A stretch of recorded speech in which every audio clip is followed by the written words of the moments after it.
Well, I guess I loved being pregnant because I was pregnant 3 times. The flutters. That is probably my favorite thing, is feeling him inside me and move around. It can be annoying at times, especially when I'm going to sleep, because that's when he wants to move or when I'm relaxed. But it's like there's a little being inside of you. It's cool. It's cool. That's one of my favorite things. I don't want to be pregnant ever again. I really, really loved just the flutters in my belly when he was growing. So I thought that was the most amazing thing, being pregnant with my first son. I think what I loved most about being pregnant is that I felt like a superhero. I felt like I was superhuman. I had this 24/7 job of creating this life, but then I also had my full-time job, and then I also was still a great wife and a great friend, and had to maintain all of these relationships. So I really felt like a superhuman. And I think another part about my pregnancy journey that I loved was creating this community with other moms and moms-to-be, and creating this really safe space to feel seen and vulnerable, and to really just tell the truth about what it's like to be pregnant and to be a mom. So that's what I loved about the experience. I would say the joy of my pregnancy was basically just bringing life into this world. At the time, I was 28, and this was my first baby, so this was the beginning for me, hence my son's name, Genesis Malachi Hart. Malachi, he's a minor prophet in the Bible, so I felt like my baby was a messenger to me to create something new in this world and to give me the purpose of my next step in life. So for me, that was what the joy was in the beginning. So with me already having knowledge about the Black maternal health crisis, when I became pregnant, I knew a Black doctor was absolutely what I wanted, and I wasn't settling for anybody else. I did my research, I looked at ratings, I looked at reviews, I Googled the doctors, I watched all of their biography videos that they have on their hospital websites, and I went with the doctor that I felt connected to. I am an obstetrician gynecologist, otherwise known as an OB/GYN, acronym for short. You know, the questions that I always get is, Dr. Harris, number one, will I die when I have this baby? Number two, the question that I get is, if you're not around, who's going to take care of me? Who's going to ensure that me and this baby lives? And they also ask, how do I make sure that I'm getting the best care? So I would say definitely advocating for yourself, but also having a plan with the provider that you're working with. I gave birth to a beautiful baby girl. Her name is Rain Destiny. And my issues occurred after I gave birth. And so it actually happened in the moment when I went to the hospital after the day my water broke. And so because I had already had a cesarean on my first pregnancy, I was a good candidate on this second time around to be able to have a vaginal birth.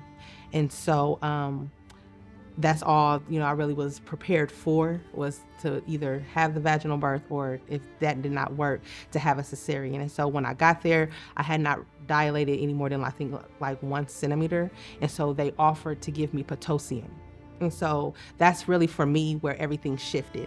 I was not educated on really what Pitocin was and what it was going to do to my body, let alone my child. And so the moment that it went into my body, it's like I went blind. So my eyes closed and I was in so much pain, and I could hear things around me, but I could not see anything. During pregnancy, I had no issues. Probably gained a little bit more weight than I wanted to, but as far as medical complications, I did not have any. My issues came after I had my child and during labor. So once the contractions started and I started to dilate, I went into the hospital, and it took a lot of extra steps to kind of get him here. So he did not want to come out pretty much. And so then I had to have an emergency C-section. The first step was, okay, let's get the dilation going. Let's go ahead and have you put on Pitocin. Went on Pitocin, but also had an epidural. And with that epidural, I lost oxygen. So I had to actually wear a breathing mask until I went into surgery. And then from there, no complications as far as the surgery was concerned. But then once I got home is when all of my issues became a problem. I had only dilated, I think, 5.5 centimeters. It was about a couple hours later, and they kept coming in to check me, and I was not dilating anymore. And so they gave me Pitocin, and not really being educated on what that was, I was like, okay, whatever is gonna help calm me down so that I can dilate, so that she can come on out, because I had no medicine at the time, and I was adamant about no epidural, and to my knowledge, he wasn't about to cut me open. So hours and hours go by, and I'm not really understanding what's taking so long. One of my nurses came in and said, you've been in labor for about 12 hours. If you don't dilate anymore, we may have to do a emergency C-section. And so this one doctor that was on duty came, and she stuck this long, I don't know, it looked like a knife to me, but it was something. And she stuck it all the way up here, and I was like freaking out. And then my mom started crying. So I'm looking like, well, what's going on? And at this point, I just remember one of the Black nurses coming in, and she looked at the monitor, and like it started beeping all of a sudden, and they started snatching everything out of the walls. The whole OR team came in. They moved my bed, and I was on the way to the OR, and I had no idea what was happening. So for my second son, I had a ton of issues with him. Nothing that was truly found by the doctor, anything like that. We went to the hospital a couple times where I thought I was going into labor, didn't have any issues. Well, the doctor didn't find any issues there. There was a time where I was at work one time, lost my sight a little bit, had a major headache, had really bad stomach cramps pretty much every single day with him. I think the biggest difference was I was diagnosed with PCOS. And with that, pretty much on your ovaries, you have pretty much a ton of cysts on your ovaries. So for me, I have like 20 plus cysts on both of my ovaries. They were like, well, do you just want to, go ahead and have the cesarean? I'm like, yes. And so as these questions are going, I also can hear another nurse within the room, and she is, I can hear the intensity in her voice that my blood pressure is going really, really high. And so she's constantly like, what is her blood pressure? What are her numbers? As all of this is taking place, that is in the background in my mind. And so they're preparing me to take me to the surgery room so that I can have a cesarean. During all of this time, my eyes are closed because like I said, I was in that much pain. When I found out I had preeclampsia, I was actually at work, and I didn't have a headache. I just felt like really tight, like my hands felt tight, my feet were feeling tight all of a sudden, and I had this feeling of like either I have like a fever or my blood pressure is up, something's wrong. So I had one of my friends take my blood pressure, and she just looked at me and she was like, Sierra, I don't even want to tell you what your blood pressure is. And I'm like, what? Next you know, I'm getting induced. What should have been a wonderful experience, I think, into motherhood was not for me, because I struggled with postpartum depression and anxiety, and I struggled with that for about 1.5 years. When we got home from the hospital, it just shocks you. All I want is you're trying to sleep, baby's not sleeping. Thankfully, I had a support team, but even still, I'm like, okay, this is my child. Like, I need to take care of her. And immediate was like, I don't want her. I don't want to be a mom right now. I want a child, but I think I did it too early and just really fell into postpartum depression and anxiety to the point I've never had anxiety, but I knew it was anxiety because it was weighing on my chest. I felt so much pressure, and nobody talked to me about that. I'm not using the restroom. I'm finding myself having chills and fevers and low, just headaches and just different things like that. And so what they did was, constantly, hey, you are a new mom. You had a major surgery. You got to give yourself some grace. There are going to be things, your body is readjusting. All of the your hormones are going crazy. And so you're going to be in a little bit pain, but it shouldn't be to the point where you can't, heal through it. And so I got a lot of increases in my pain meds is what was given to me. And within 4 to 5 weeks later after having my child, I noticed when I was taking a shower that my incision started to tear apart, and green infectious, like green pus started coming out. When I went to the doctor immediately, my fever was over 103 degrees. And so then they admitted me into the hospital, and they told me that if I wouldn't have come in, I would have gone into septic shock. And that traumatized me. Made me not want to have a child again. It made me scared. It made me proud that my husband and I really advocated and pretty much continued to keep contacting them. And so there was a lot of data points along my journey. I didn't stay home and not do anything. I came in and, they were able to log, they were able to continue to give me care. But it just, maybe the area that they were working or looking at wasn't, luckily I came in time where I was able to save my life. I started praying every scripture I knew, calling on God, like, you got to be with me in this moment. You said you would never leave me or forsake me. And the little short doctor to my right kept saying, prep her for an epidural. So he had people taking off my gown, putting iodine or whatever it is, all on my back, whatever the brown stuff is. And I was screaming and praying at the same time. Like, first of all, you're not going to stick me and give me an epidural because I am fused in my spine. You're going to be sticking me blindly in a place where one of my rides could be. And I started freaking out about being paralyzed, and I was screaming like, no, I do not want an epidural. You are not gonna stick me. And the other nurse is still praying, and she's rubbing on my body. And the tall doctor to my left was like, maybe we should listen to the patient. And I kept saying, I have a spinal fusion. My spine is fused. You will not stick me in my spine. Like, he was very adamant. That's the only way that they were gonna get the baby out.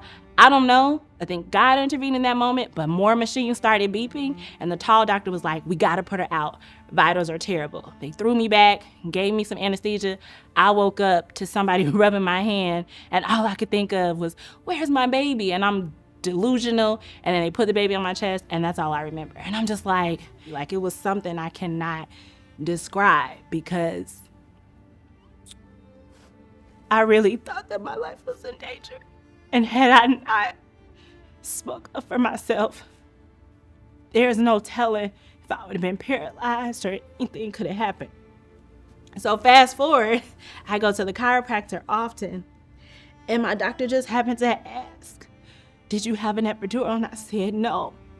And he was like, I'm so glad, because they usually stick women who are pregnant in their L3.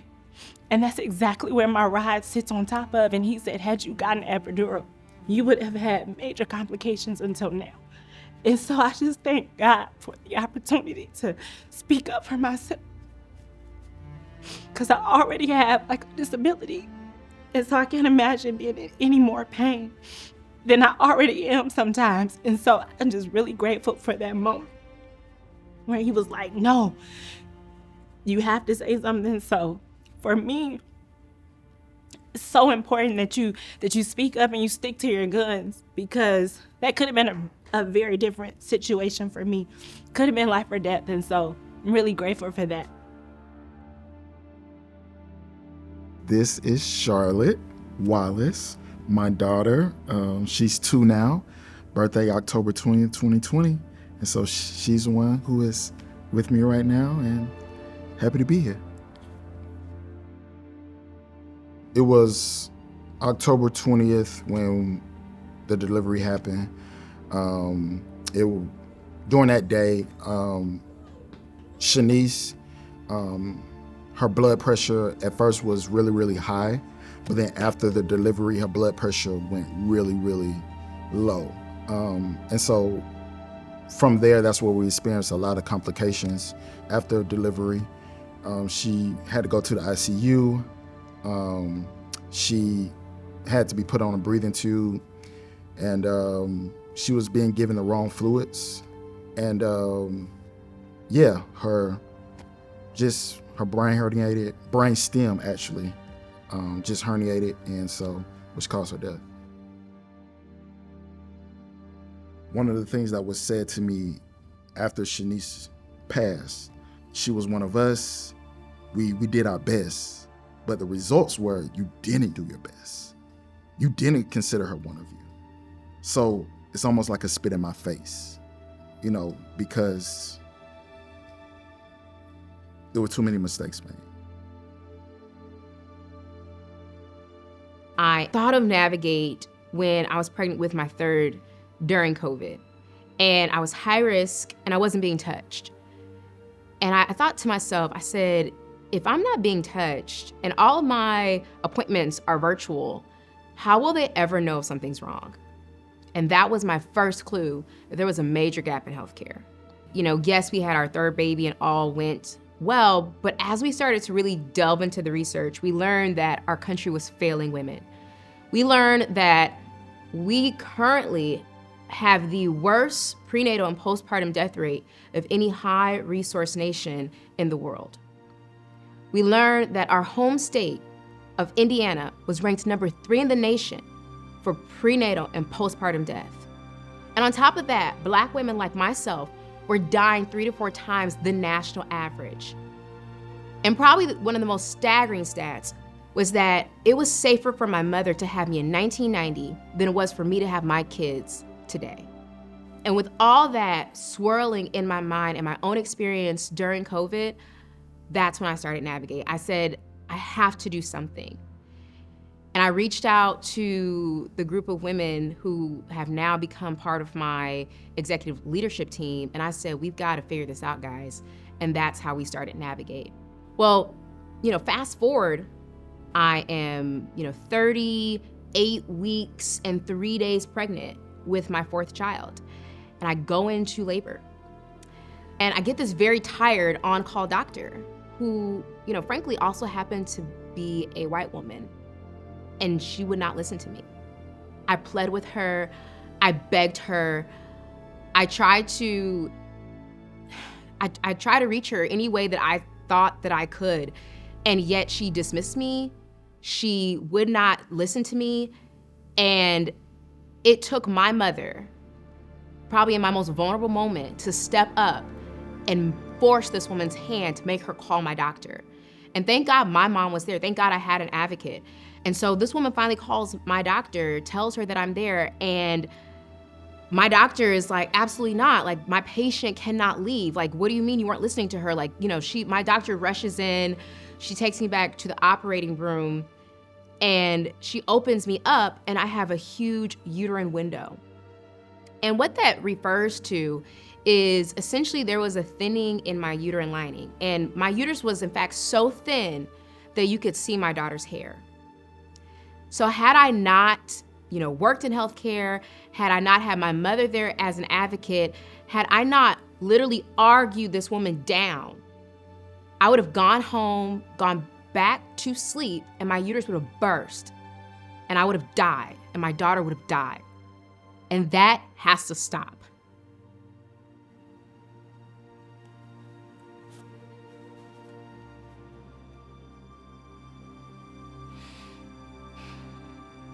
That was the day that I knew we had to do something. It changed it all for me. We are trying to improve the communication between the care team and the patient. Right now, a lot of mothers feel as if they don't have that connection with the healthcare provider because they're not seen that many times, especially if they're having a healthy pregnancy. You may not see your doctor a lot, and when you do see your doctor, you don't have much conversation with your provider. So with Navigate Maternity, one thing that we're trying to do is to create that type of experience for the patient. Both on the patient and the provider side, compliance and full attention is a really big challenge, right? We want to bridge the gap between patient and provider without adding a ton of tasks to anyone else. We are taking biometric data from patients, but we're also monitoring their mental health. We're also monitoring the environment that they're spending the majority of their time in. And I know that it's not easy to get a full picture of what's going on with your patients because providers have a finite amount of time to sit with one patient. With all of these data points that we're pulling together, we're giving the providers and the care team a full picture of what's going on and not taking the time out of their day to say, now you put it together and figure it out. Our program is doing that. And we're flagging and we're just telling you who needs more attention and who doesn't. And that's incredibly powerful. The goal of Navigate Maternity is not to replace traditional prenatal care. It's to make it better. It's to supplement it. It's for us to provide connectivity through remote patient monitoring so that we are connected to our patients at all times. Through capturing biometric data such as blood pressure and weight with our Bluetooth connected scales, and then being able to provide the patient a venue to contact their provider with questions and concerns and acute changes in their mental health and social determinants of health, I think we can make prenatal and postpartum care much better. I think we can have better outcomes in this country because right now our maternal outcomes are simply deplorable. We can do better. There's a lot of opportunity to make things better, and I think that Navigate Maternity is a solution. This platform, in and of itself, is really designed to give more connection, I think, between the patient and the provider. Not only, at your clinic visits, but being able to take that connectivity into your daily life. If you're on your job, you're at school, you're, out with your family, being able to have the ability to stay connected in terms of, looking at your vitals, your pulse, your blood pressures. We all know that as Black women, we suffer a higher rate of preeclampsia, high blood pressure issues, things of that nature. So if you're able to be monitoring your pressure, no matter where you are, and then that information is going back to your provider, or for a woman that can't get to her clinic visit because she doesn't have transportation or she works and so the clinic hours are not conducive to her work schedule, still being able to have that connectivities that she's able to talk with her provider, or they can schedule other visits. You have nurse navigators and people of that nature that are all involved in giving that well-rounded care that's needed. And so I just think it's a fantastic platform. It's very much needed. When you look at the crisis that we're in, for there to be remote monitoring, that women can wear devices and be able to come into the hospitals if their blood pressure reaches, a certain level, or, the ability to be able to communicate with physicians or nurse practitioners on demand, I think that is going to be just groundbreaking. I also think that what Navigate is doing is going to decrease the mortality, and I think that it's going to decrease the amount of money that we spend in the morbidity of the healthcare crisis that we're going through. So I think that remote monitoring is cutting edge. This is what's going to lead this crisis that we're in. I feel that if I would have had that product, I would have found out sooner what was going on in my body. The doctor would have automatically known. And I was actually like 40 minutes away from the hospital. So the doctor would have been calling me like, hey, you got something going on, you need to, get here. That's your overall health, your mental, your physical. People don't really want to touch on spiritual, but your spiritual health. Although I may be physically giving birth to a child and stuff, those after effects of how I feel, or am I going into depression? Am I having a manic episode or anything? You need all of that information because that is holistic health. And so you're not just focusing on one part of whatever your specific focus is. You need to focus on somebody's holistic health to understand what they're experiencing, what their body is experiencing, what they're mentally experiencing, and how best to give them care. Like I said, your body changes so much. So if you see like swelling in your feet, you can, put that on the app that's provided. You can let your physician know. You don't have to wait until you go see the physician again in 2 weeks. They'll know right there because it's documented. Oh, I'm not feeling, I'm feeling this way. And there's a lot of times you can say, well, I feel a way, but I don't know how to explain it. Even if you jot down a couple of words, or you can say, all right, I felt this way yesterday and I feel this way today, it's documented. With the postpartum, I think that's going to be a tremendous help. I think it's going to be a big help. In my opinion, especially when we having 3 kids, if you don't have some sort of complication, you're not monitored. You go through your monthly appointments, and then eventually that will transition into every 2 weeks or weekly once you get to a certain stage. But you can definitely have complications prior to those final stages. So I think this would be helpful because it'll give women a way to track what's going on a daily basis.